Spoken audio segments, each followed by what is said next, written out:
Hello and welcome back to my channel. If you're new around here, my name is Keiko. I'm a mixed media artist and watercolor paint maker based in Hawaii. In today's session, I'd like to show you how to paint a beach scene with lightning and stormy clouds like this. And I'm going to show you two different techniques how to do this.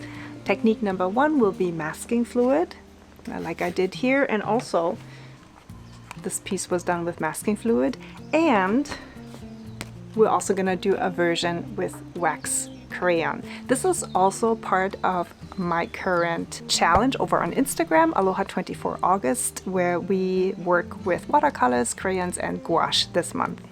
Hello and welcome to today's session. As you can see, I have laid out a few examples of beach lightning scenes, and I will talk about how I achieved this look with different mediums. You can also see I have a bunch of supplies here on my desk.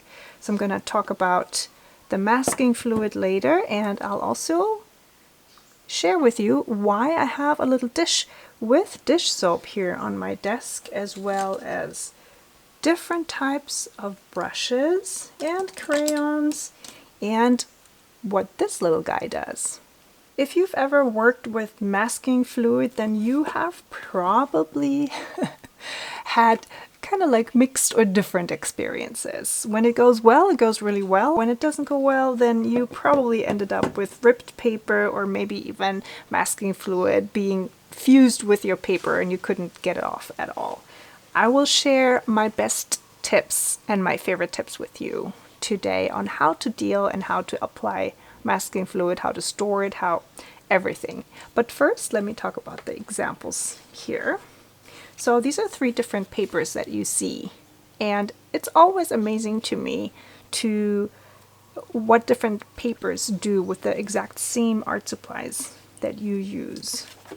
So this is a Moleskine sketchbook with cellulose paper and a fairly smooth surface. I think it's cold pressed, but it's way more smooth than, for example, this one here, which is a Khadi sketchbook with handmade cotton paper with a very rough surface and texture. And you can see it here looking at the deckled edges, really coarse. And I have to say, a more smooth surface works better, in my opinion, with the masking fluid. I did have some problems. In this example here, the masking fluid did rip the paper a little bit. Even though it still worked and I like the outcome, I would recommend to you to use a less textured, less coarse paper. The other examples here in my Khadi sketchbooks were made with just pure gouache. So in this case, I painted the background with the watercolors first, let everything dry, and then I went over the watercolors with gouache to paint the lightning in. And in these two examples here, I used a crayon. Same with this sketchbook here. This is a Royal Talens Art Creation sketchbook with kind of thin paper, which is more usually for dry media, but it still worked out. So these three examples were made with crayon first, and I added the watercolor on top, let everything dry, and then I added the little tiny details here with gouache. Even though this is one of my absolute favorite papers, I'm not going to use the Khadi sketchbook today. I will just work in my Moleskine sketchbook. Oh, see, I made another one here where I don't really like the lightning too much, but I love the granulation of the watercolor paints. Okay, but let's move on to starting with our paintings. Just one more thing as I'm talking about paper. So in general, I think you have to find out for yourself, of course, which papers, first of all, you love working with, and number two, are also very suitable for masking fluid.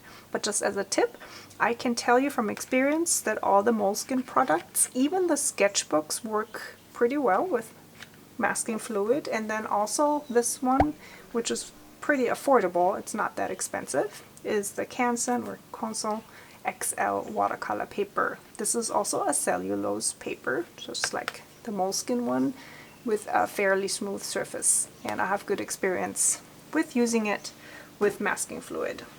Just real quick, this is another Moleskine sketchbook, and it has really, I mean, comparably thin pages, kind of similar to the Royal Talons, but in my experience it works so well with masking fluid. These were all done with masking fluid, so all the white areas you can see here I did with masking fluid first, and then I went over everything with watercolor and a fine liner. So this would be my tip number 1. Choose the right paper for using masking fluid, and I would always recommend that you do a test first. So just use maybe the back side or a little just piece, a scrap paper or a scrap piece of your favorite paper to test out the masking fluid first. While I'm getting my paper ready to get started, I'm going to share tip number 2 with you, and that is to never ever shake your masking fluid bottles. Masking fluid is basically latex, and as soon as it gets into contact with air, and this can even be, oops, don't do that, the air inside the bottle, it tends to clog and thicken. So you want your masking fluid to be pretty liquidy. Also, if the masking fluid gets old, so you know, if you just have it standing around for a year or so, you might have that same experience. Let me show you this one. This is a good example of some dried up masking fluid. So I think you can see this pretty well here. On one side you have this still liquidy masking fluid, and then on the other side there is a whole chunk of dried up masking fluid. So I'm not sure what happened here. Maybe I left the bottle open too long. I'm sure this is also not a very, I mean, I purchased this a long time ago, so it's probably also fairly old. So don't ever shake the bottle, and also, if you can, use a different container where you pour in your masking fluid for the session that you're painting. So just a little bit. Usually we don't, I mean, unless you paint a huge painting, you probably won't have to use a huge amount of masking fluid. So just pour a little bit into a container, and then you can dip the device that you're using to apply it into the container. The masking fluid I just showed you is Pebeo. It is dyed blue.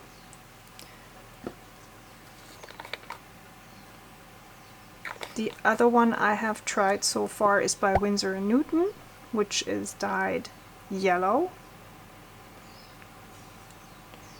And the one I'm using today is by Schmincke, and it's also dyed blue. In case you have a masking fluid that is completely white, it's possible to dye it a little bit. You can use a watercolor, for example, cobalt blue, which lifts very easily from the paper. Don't use a watercolor with high tinting strength, like a phthalo blue or something, because you'll just dye your paper right away. So if you have white masking fluid that you can't see on the paper, I recommend that you just add a tiny bit of watercolor. Now, in a case where your masking fluid is totally dried up, oh, I can't even open this anymore. Okay, this might be a good sign for you to know that, okay, maybe this bottle has passed its prime. Let me do this off camera. I'm kind of afraid to spill it all over my desk. Okay, here we go. So again, it is also quite old, probably older than a year, and even though I have used quite a lot of it, half probably. Again, you can, I hope you can see this, maybe not. There is still a liquidy part, but then now you can see it, I think. There's this glob of masking fluid.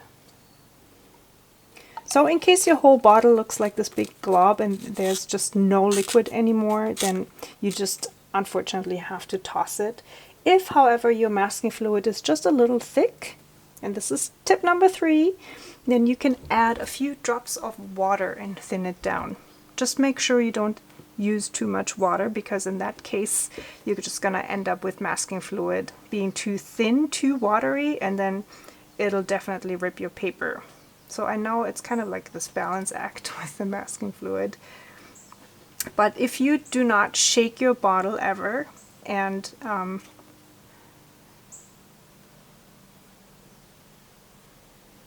don't leave it open for too long, you should be fine with your masking fluid. It should last quite a while. I'd say up to a year if, you know, taken care of. It should definitely hold up. Okay, then let me talk about the dish soap. This is tip number, where we're at, 4, I think. So if you want to use a regular brush to use with your masking fluid, first of all, I would recommend using a brush that is not too expensive, you know, not one of your favorite ones. And then dip your brush and coat it with the dish soap. And after you've done that, you can work with it in the masking fluid. And of course, again, at this point I want to emphasize it's better to use a different container. Just pour a little bit of your masking fluid in. And then you can start applying it. So what the dish soap does, I'm not going to continue because I'll show you different methods, but what the dish soap does is it protects the bristles of your brush. And I'm now off camera rinsing my brush in water. And the masking fluid will not destroy your bristles. So theoretically with this method you could even use one of your better brushes, but I just really still recommend use a brush that you know is not too expensive and could be your designated brush for masking fluid. Okay, tip number 5 is to use a brush that doesn't have bristles. So this one here is a brush with a rubber tip. Let's see if I can get a close-up. So, rubber tip. And again, just dip. You might have to dip more often because it doesn't really hold the masking fluid too well. So, just dip, dip, dip. And then these are really easy to clean as they are rubber. You can just pretty much get the masking fluid off right away, no residue. Other than that, you can use, for example, dip pens, pointed pens with a nib, or a ruling pen, or you can even use a toothpick. Pretty much, I mean, any pointy tool would be a good thing to use with masking fluid. Let's close our container up again. And for the rest of drawing my lightning here, I will use this container by Schmincke. What might happen here is that the nib clogs up, and for this purpose I have, yes, a little safety pin around. You can just stick this in, unclog it. And I got this bottle kind of on a whim because I usually really just work with the masking fluid from the container. But in order to draw stuff like this, you know, lines. Oh, it's still clogged. Okay, hold on. Let me try again.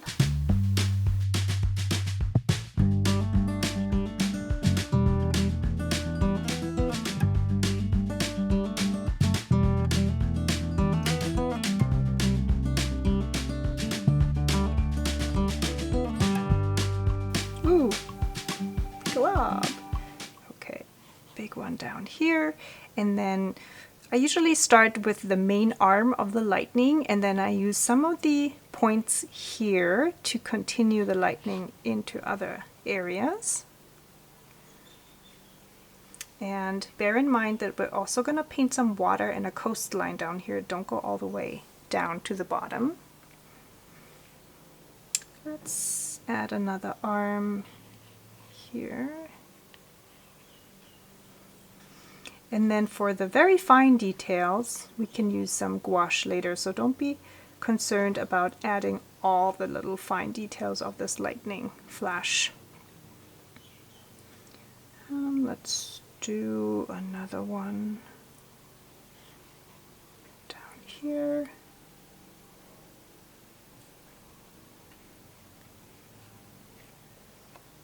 Okay. You can be really quite loose with this lightning strike, or you could of course look at a reference photo if you want to see a real life lightning stroke and imitate the shape of it. Okay, so for this page over here, or for this section of the page, I'm gonna use my white crayon. For those of you who are in the United States, you're probably very familiar with this brand, Crayola. It's a kid's art supply wax crayon. If you're outside of the US, you're probably not going to be able to get a hold of this, and honestly, it really doesn't matter what brand of wax crayon you have. I have another one here by Caran, Neocolor 1. These are the ones that are not water soluble, as opposed to the Neocolor 2. But as I said, it really doesn't matter what kind of wax crayon you have. You can actually check out your, if you have kids, you can check out your kids' art supply box and see if they have a white wax crayon. The only important thing is that it's water resistant. If your wax crayon is not pointy enough, mine is, but just still want to show you that you can just use a regular sharpener, colored pencil sharpener, to sharpen your crayon as well. And especially if you have a very inexpensive one like the Crayola R, then it doesn't hurt so much to shave off some, part of your crayon or art supplies. Okay, and we'll do the same thing as we did over here. And I apologize that you can't actually see what I'm drawing, but it's just the same, about the same shape as I did over there, using my wax crayon. Make sure you don't press down the same way all the way, meaning that in order to achieve thicker lines and thinner lines, to make it look a bit more natural, just use less pressure and more pressure. So more pressure for the inside parts of the lightning, and as you go towards the ends and the tips of the lightning strike, you want to use less pressure so the ends get kind of thin. But again, don't worry about it too much, because we're going to go in later when everything is dried and done and add a little bit more fine details with gouache paint. And now for the most important tip, in my opinion, for masking fluid: let it dry naturally. Do not use a hairdryer or a heat tool to dry it. If you put heat onto masking fluid, it's gonna fuse with the paper. It's gonna really sink into the paper fibers, and it's gonna be so difficult, if not impossible, to remove the masking fluid later. So let it dry naturally. If you must use a hairdryer, only use it if you have a cold setting on the hairdryer. So basically just blowing cold air on this. The reason I added this little part here at the top is actually like it works like an indicator for me. So in order to see if the masking fluid is dry already, I can test it out by rubbing this part off, which I don't really need later on for my painting. You can usually tell that the masking fluid is dry when it has a very shiny, like a sheen, like a very shiny sheen to it. And then of course when you touch it, I'm not going to touch it because I know this is still wet, but then of course when you touch it, it shouldn't come off. So let's wait about 30 minutes or so, and then it should be dry, and I'll show you what it looks like when it's dry and ready to go. While the masking fluid dries, let me introduce today's watercolors. I will be using a yellow ochre, and if you're using Aloha watercolors, this is called Beach 2. It's called 2 because this is the second version I made of it, because the pigment I used for Beach was discontinued, unfortunately, but this is just as good. Then I have Storm, which is my version of Payne's Gray. It contains different kinds of black ochres and also Prussian blue. This one here is Moana, which means ocean in Hawaiian, and it is Prussian blue. And then I have a paint called Matcha, and this is a mix of different pigments. I think you can compare it to like a chromium oxide green mixed with a little bit of titanium white. As for brushes, I'm using a size 8 quill brush. Feel free to use a large round brush instead. And then I also have here a size 4 round brush with a very pointy tip. One more thing that we need is a white medium. In this case here I have white gouache. I'm not actually sure what brand it is. I have several and I'm not loyal to any particular brand. Just make sure it's nice and opaque. Alternatively, you can also use a white jelly roll pen or a white opaque acrylic ink or whatever white medium you have at hand. My masking fluid has dried completely. It has a sheen to it. When I touch it, it doesn't come off. It is still slightly tacky, but almost not. So it's, once you get working with masking fluid more often, you'll see how it feels like, what it looks like once it's dry. But these 2 points are important. So it has a sheen to it, it is shiny, and when you touch it, you know, it's not sticky anymore, just slightly tacky. And if you remember, I had this little piece up here just to kind of test out. And I'm just removing a tiny little bit of it with my finger, and you can see it comes off without any residue. Now naturally you want to paint over this, so I'm not gonna remove the whole thing. I just wanted to kind of show you an example of how you can apply a little bit of extra masking fluid to test if it's really dry and ready for the next part, which is the watercolor. With my size 8 quill brush, I'm painting just a layer of water on both sides. So I'm painting water over the side with the masking fluid as well as the side with the wax crayon. And I'm only going to go down to about this point, so I leave the bottom third still dry, no water. Make sure there's a nice sheen of water on your paper, but also please make sure that it doesn't pool too much. You don't want it to be sopping wet and water running all over your page. I'm picking up a bit of my Payne's Gray and dropping the paint in. So now for this left side, I'm going to distribute the paint pretty evenly. I will leave a few white spots here and there, but pretty much filling out the whole space here around my masking fluid. However, for the other side, I'm going to drop in the paint more like this. So I'm trying to shape a few clouds over here. Once you see the outcome of both of these techniques, you can decide for yourself which one you like better, not just because of the different use of white media, but also leaving more white space or leaving less white space. I'm going to go back in here with a bit more pigment because I want certain areas to be a bit darker, especially here at the top of the paper, the top of the sky, so to speak, and then I want the color to fade towards the bottom of the page. I'll pick up some more pigment and I'll add some more over on this side. If you accidentally put down too much pigment, rinse your brush, dab it on a paper towel or cotton towel, and then you can lift up some of the paint in order to create more white space. As you can see, this particular Payne's Gray is a very granulating paint. You can see the granules of pigments here all over the two sides.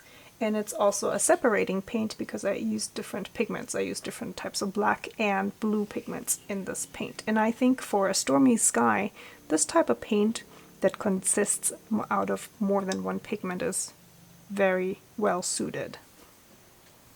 For the next step, which is bringing down a bit of a rain impression, I rinsed my brush and it's not really wet anymore, it's just moist. And I'm going to drag down the paint from the cloud towards the bottom. If your paint has already dried a lot and you have kind of like this edge here, you can just go over it a few more times and just rub a little bit on this edge. Now if you're really having this problem that the edge is too dry, you can also go over the bottom part or the whole part of your painting one more time. However, important, you have to wait till the first layer is dry before you apply another layer of water. Or at least that's what I'm saying now, but actually I'm kind of trying to work with this layer which is still moist. I'm just dragging down some of the paint really carefully, and then very quick, fast strokes.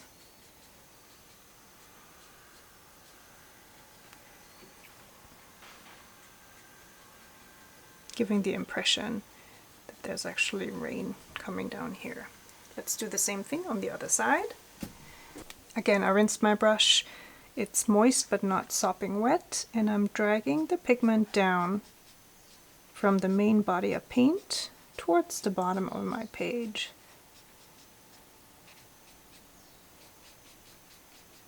So for this side over here, I'm not doing it consistently. I'm leaving a little bit of a patch here that has no rain.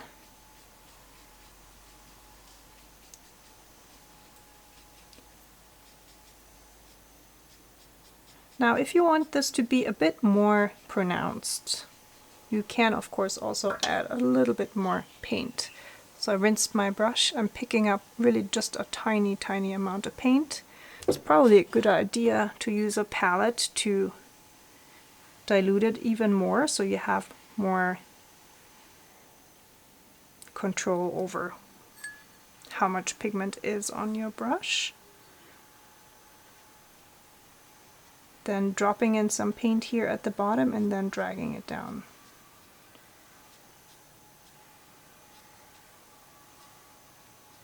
If you're uncomfortable working with such a large brush, you can of course use a smaller size brush for this part. I do encourage you though to work with a fairly large brush today, just so you can keep the whole atmosphere of this piece fairly loose and fluid.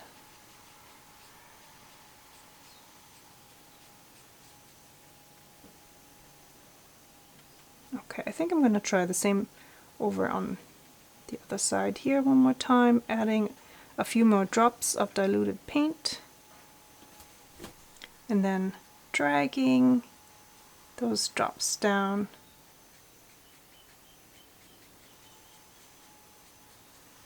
So this is turning out to be a pretty strong rain effect. Maybe it's a bit overboard, over the top. So you can decide if you want a really subtle, maybe just almost not really knowing if it's really raining. So it's just a hint of rain, or if you want it more pronounced like this here. And let me add a bit more dark to some areas here. My paper is pretty dry, so I'm just going to go back in with some water and dilute everything with the surrounding paint so that I don't have any drying edges.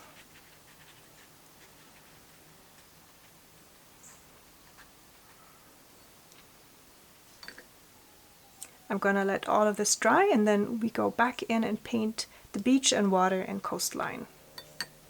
Oh, and again, don't forget, do not use a hairdryer or heat tool for this part also. And I know you gotta be patient with that masking fluid, but it's really important to let it dry naturally, or if you use a hairdryer, to have it on cool, cold setting.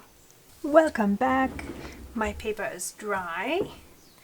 And again, I'm gonna start by testing my little swatch up here, my little masking fluid swatch, to see if it comes off easily, and yay, it does.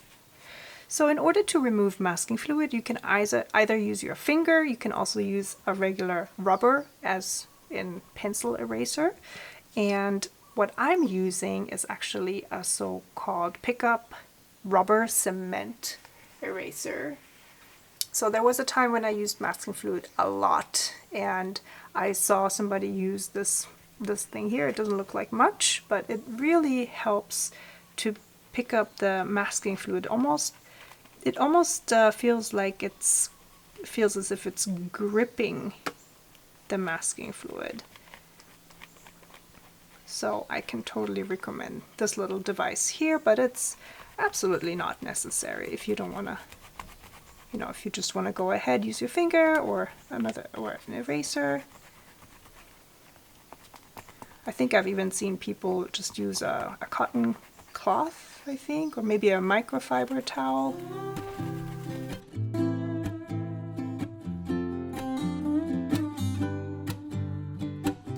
And you can immediately see the difference between the kind of white space that is created by the masking fluid, because it completely protects the paper from the paint. There is literally zero paint. So what you see here is the paper white, whereas over on this side with the crayon, in those places where I didn't apply the crayon hard enough, some of the paint was able to come through and stain the paper. So two very different outcomes. Let me just get these off real quick, off camera. Okay, here we go. So really depending on whether you're going for very clear lines, very white lines, or if you want something that's a bit more obscure. You can of course also at this point go over this layer of white one more time. Let me just quickly show you. So just picking up a tiny amount of pigment, you can paint over this white part because it's really just simply the paper. Whereas with this resist technique, because this is crayon, you can't really paint over it. The crayon will shine through because it's water resistant.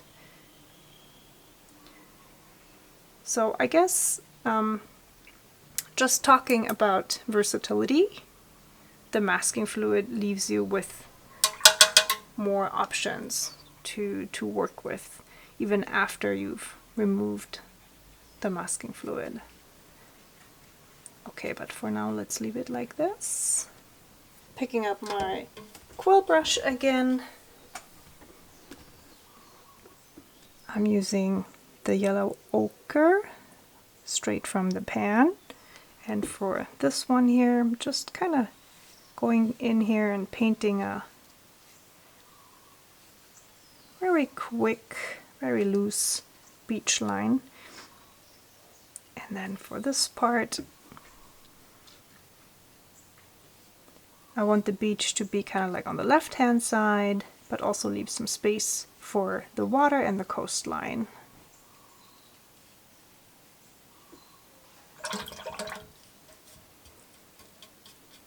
rinsing my brush, I'm picking up some of my Prussian blue, diluting it on my palette.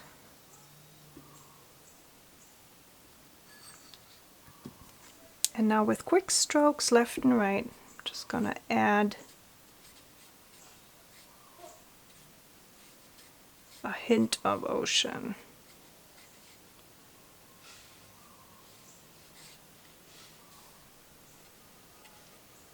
So I personally don't mind if this blends a lot, but if you want a clear beach line, you should of course just let it dry before you add the ocean line. Then I also make sure I don't paint the ocean solid blue so that the background and the rain kind of shines through, and it's more of this impression that the rain's actually mixing with the ocean water. Okay, I have to say this is maybe a little too much mixing here, the ocean water and the beach, so I just dried my brush, the paper towel, and I'm picking up some of this blue paint that mixed with my yellow ochre.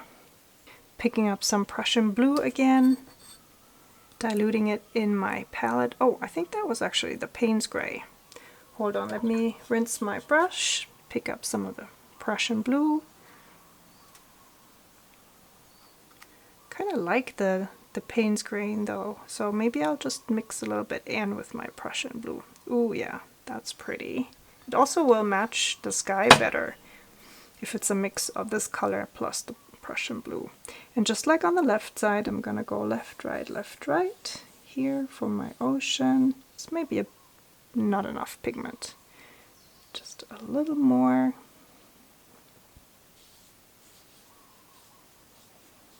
And just like on the other side, I'll make sure that I don't paint the ocean solid, so I want to leave some white space on purpose.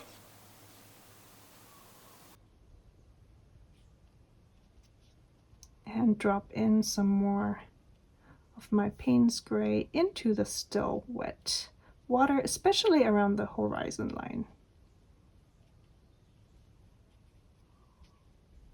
And I'm rinsing my brush, drying it on a paper towel,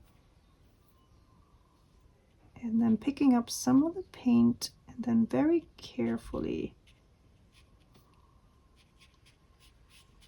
mixing it a little bit with that beach line here.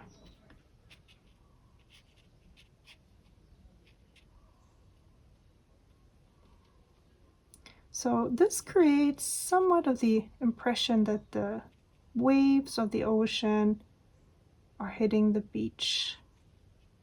So it's kind of almost like the shadow of the waves hitting the beach over here. I just realized camera 2 stopped filming, so I apologize if the sound was off for a little bit, because that's also where the microphone is connected to. Camera 2. Okay, back to our beach. I think this is a bit too much of blue, so I just dipped my brush in water, dried it off a little bit, and now I'm going back in and kind of lifting some of that blue paint and mixing it with the yellow ochre, cleaning my brush every now and then, getting some of the blue pigment off, rinsing my brush, and now I'm just going back and forth, trying to lift some of this blue paint that I thought was maybe a little too much. And another thing I could try is to go back in with some more yellow ochre and just repaint the beach. And this way I can also cover some of that blue paint.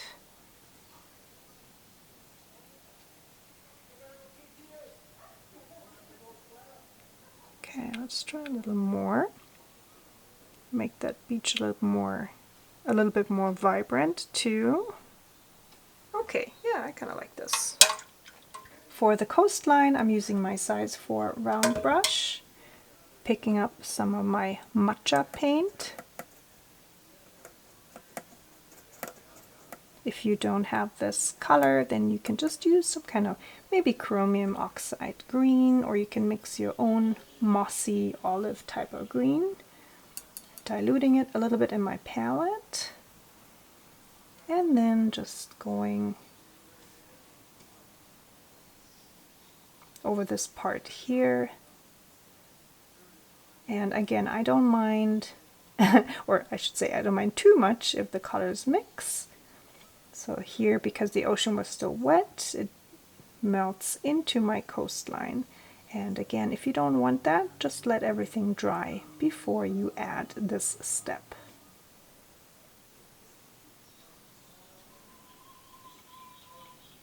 I am, however, going to even emphasize the mixing of the colors by picking up some of my Payne's Gray and adding it to the top line of my coastline here.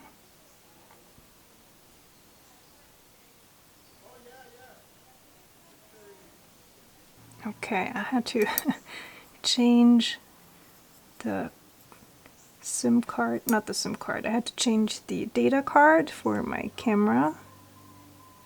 So let me just reapply and re-wet this part of the coastline here, because we want this to be still wet when we add the palm trees. Okay, picking up some Payne's Gray and then going out from that coastline, adding a few quick strokes, and then at the end of the strokes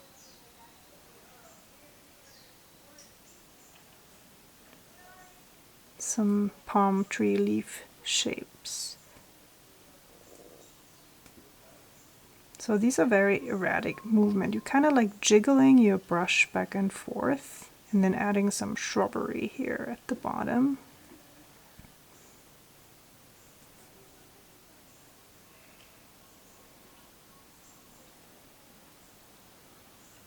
You can add as many palm trees as you like, different heights even.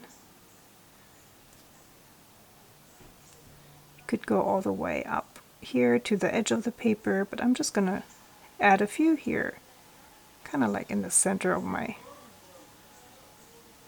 island shape.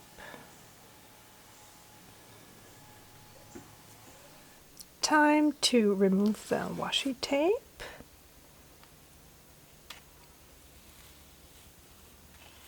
Always at an angle. Slow and careful. I'm pretty happy with how this lightning turned out. It's very obvious, so the contrast is pretty stark, but I kind of like this for the side. However, here I'm not sure if this really reads like lightning. So I'm going to go back in there and add a little bit of gouache to certain parts to make it more readable as lightning. If you're trying the crayon method, just make sure you press down hard enough when you create the lines. You can even go over the lines a couple times. So I just picked up my round 4 brush and a bit of gouache paint. Little water, lots of gouache, and then I'm just gonna go over the parts that kind of disappeared into the paint. I'm holding my brush upright so I can utilize the tip of the brush with very quick strokes, barely touching the paper.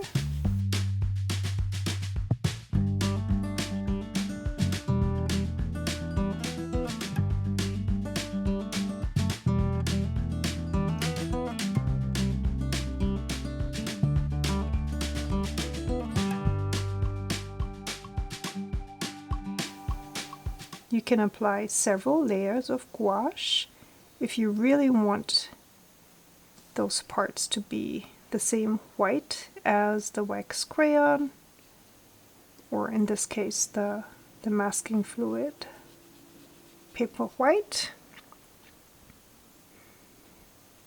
Or you can play with this illusion of the lightning kind of like being covered up by a few clouds and not being visible all the way. I will also add a few tiny details, so especially towards the end of the lightning arms, you often have the lightning branch out into tiny little fingers. You can also add a few more arms to your lightning, let's say maybe here, with very ragged lines, and then add some fingers towards the end here. I usually feel that less is more when it comes to lightning. This one already has a lot of arms and branches, so I kind of don't want to overdo it.